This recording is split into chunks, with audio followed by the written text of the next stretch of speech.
In the name of God, the Beneficent, the Merciful. Your Excellency, Mr. Vladimir Putin, the Honorable President of the Russian Federation, distinguished heads of BRICS member states, Excellencies, ladies and gentlemen,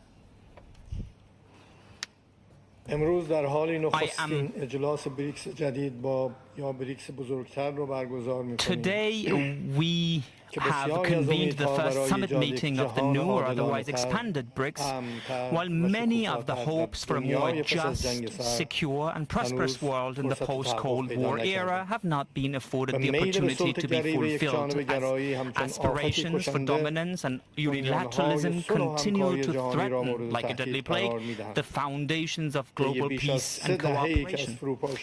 Over the 3 decades since the collapse of the bipolar system, it has become abundantly clear that the Western powers have it that peace, democracy, prosperity and development can only be achieved through the pathways they define and assign.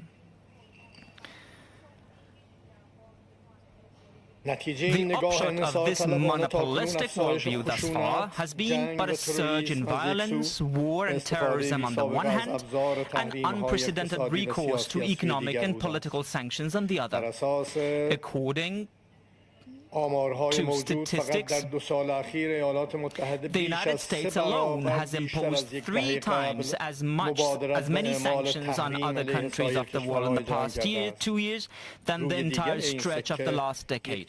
The flip side of the coin of Western unilateralism has been the outbreak of various wars, the most oppressive and excruciating of which are currently unfolding in the occupied Palestine and Lebanon. The formation, continuance and expansion of BRICS over the past 15 years have proffered the countries and the global community an opportunity to not tether their destinies to the sole dictates of Western powers, and to pave ways for broader participation of all emerging powers in global economic governance. In the early years following the establishment of BRICS, or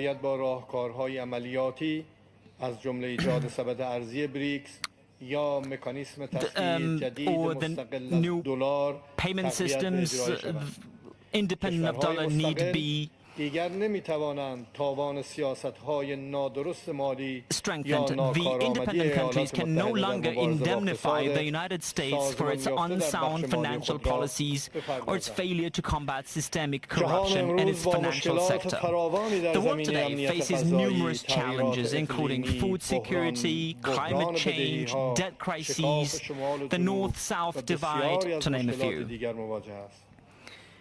Addressing these issues, which have disproportionately exposed the developing countries and the global South to tension and harm, must go through the active participation of these nations. The BRICS Alliance ought to pursue with higher vigor its cause of making the voices of the unheard echo throughout the global community and effectively follow up on its dialogue mechanisms with other countries. We believe in BRICS ideals of reforming global governance, multilateralism, promoting peace, security and inclusive economic growth, and fostering transparency and democracy in global financial institutions. For its part, the Islamic Republic of Iran will make every effort to ensure that BRICS, aloof from politicization and geopolitical conflicts, successfully navigates the tasks of reforming the global economic governance structure and creating alternative opportunities for the development and prosperity of the global South. With the inclusion of new members, BRICS institutions such as the new Development Bank and the Contingency Reserve Arrangement ought to assume greater responsibility for financing member countries' projects and addressing payment imbalances. Guided by the core principles of sound competition and mutual cooperation, each BRICS member should view the progress and development of other members as its own. BRICS is not meant to serve as merely a conversation club. Its decisions should have the backing of execution guarantees and anticipation of apt tools that can help them materialize. The growth of the level of economic cooperation, including the volume of investment and mutual trade among BRICS members, can be used as a benchmark to annually assess the degree of BRICS' success or failure. To this end, it is imperative that a center for collecting, aggregating, and evaluating member states' economic data be established. Such a center can pursue multiple objectives, from collecting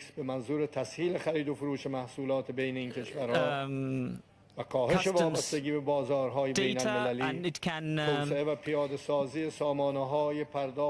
to creating tracking and tracing systems for products, establishing a common digital platform for registering and exchanging tax data, and shared data platforms for financial and commercial analysis using data mining and artificial intelligence technologies.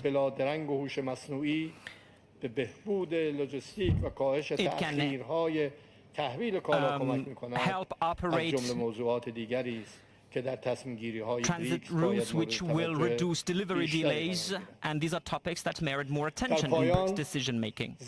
As I conclude, I should like to express my appreciation to the people and government of Russia for organizing this summit and for having taken on the weighty responsibility of presiding over BRICS in 2024. Once again, I would like to underline that achieving widespread and global economic prosperity and development goes through universal peace and security. Yet, what we are witnessing today in Palestine and Lebanon is the deepening of the footing of war and violence through disregard for the fundamental rights of the peoples, who want nothing more than the right to sovereignty over their ancestral lands. The continuation of the ongoing situation will indubitably continue to push the world closer to the risk of widespread insecurity and war. Therefore, I call on all the distinguished members of this valuable and influential BRICS to marshal all their collective and individual capacities to introduce change to the situation, to put an end to war in Gaza and Lebanon, and to reduce tensions in our region. Thank you, and I look forward to seeing you again. Thank you, Mr. President. You mentioned very important things, namely, it is our common goal to ensure broad cooperation in the interests of the global majority. This is why we are all here, and this is why we work. Thank you very much. Now I give the floor to the President of South Africa, please. Do you want to watch more videos like this one? If yes, subscribe to our channel and press the bell icon next to it. We have decided to bring videos on something nobody talks about: African politics, economy, and increasing power. Thanks for watching, and until the next video, stay tuned. Tell us what you think in the comment section. Like and share the video, and subscribe so that you don't miss any of our African videos. It's the best way to support us.